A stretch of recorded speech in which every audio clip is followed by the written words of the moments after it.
Is recognized for 5 minutes. Attorney General, you've told us that it's a dangerous conspiracy theory to allege that the Department of Justice is communicating with these state and local prosecutions against Trump. You can clear it all up for us right now. Will the Department of Justice provide to the committee all documents, all correspondence between the department and Alvin Bragg's office and Fonnie Willis's office and Letitia James's office? There ain't no way that's gonna happen. The offices you're referring to are independent offices of state. I get that. The question is whether or not you will provide all of your documents and correspondence. That's the question. I don't need a history lesson. Well, I'm not required to answer your questions. I'm going to say again, we do not control those offices. They make their own decisions. The question is whether you communicate with them, not whether you control them. Do you communicate with them, and will you provide those communications? If you make a request, we'll refer it to our Office of Legislative Affairs. Just answer the question. Here's the thing. You come in here and you lodge this attack that it's a conspiracy theory, that there is coordinated lawfare against Trump. And then when we say, fine, just give us the documents, give us the correspondence, and then if it's a conspiracy theory, that will be evident.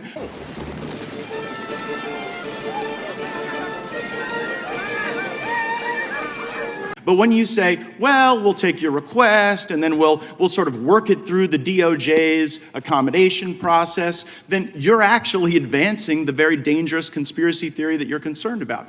Now, you were a judge, once nominated the highest court in our country. When you were a judge, I'm just curious, did you ever make political donations to partisan candidates? No. No, and you didn't because that would create the potential appearance of impropriety. I didn't because there's a federal rule barring federal judges from making contributions. Right, but under that same theory of attacks on the judicial process, like, shouldn't someone be owed like a jury of their peers and a judge that's non-biased rather than getting a judge from your political opponent's donor file? I'm well aware that you're not asking a hypothetical. You're asking me to comment on a jury verdict in another jurisdiction which has to be respected. I won't comment on it. That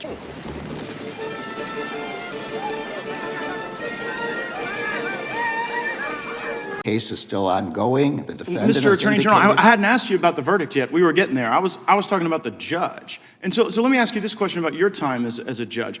Was there ever a time when you were a judge when you had a family member who was personally profiting off of the notoriety of a case that was before your court? Look, I'm going to say again, it's very clear you're asking me to comment on a case in another jurisdiction. No, wait, hold on, Mr. Attorney General. Did you ever have a family member profit off of the notoriety of any case that you sat over? Say again, you're asking yes or no? me. You wouldn't answer the question. You're asking me to comment on a case currently. Well, it seems you're connecting the dots, court. Mr. Attorney General. I'm just asking you as to a general principle, but you are aware that Judge Merchan's daughter was profiting off of this prosecution. You are aware that that creates the appearance of impropriety. You know the very reason there's a federal rule against judges giving donations is because it is the very attack on the judicial process that we're concerned about. I'm sorry, I don't agree with anything you just said, but I'm not going to comment on it. Okay, so you won't comment on it, Mr. Attorney General, but you had no problem dispatching Matthew Colangelo. Who's Matthew Colangelo? That is false. I did not dispatch Matthew Colangelo. Matthew That's Colangelo, false. Matthew False. Colangelo became the Assistant Attorney General at the very beginning of the Biden administration.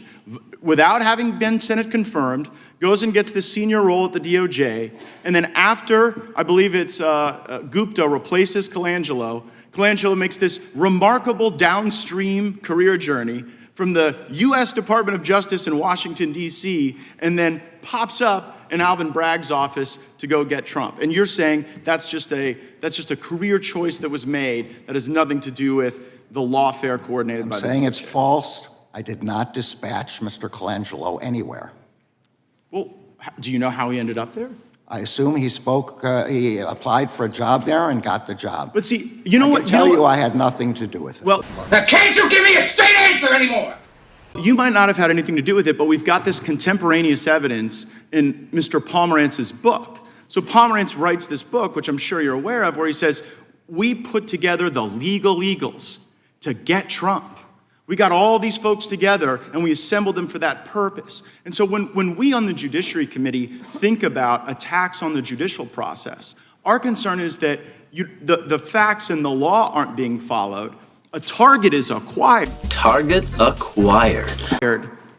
Here, Trump, and then you assemble the legal talent from DOJ, Mr. Pomerantz, and you bring everybody in to get him. And meanwhile, the judge is making money on it. The judge is making money on it, or the judge's family is making money on it for stuff that you yourself wouldn't do. You know, no one's going to buy this. No one's going to believe it. It's going to create great disruption. And I am saddened by it because, like you, I have given my life to the law. I care deeply about the law. And I think that the lawfare we've seen against President Trump will do great damage well beyond our time in public service. I see my time's expired. I yield back.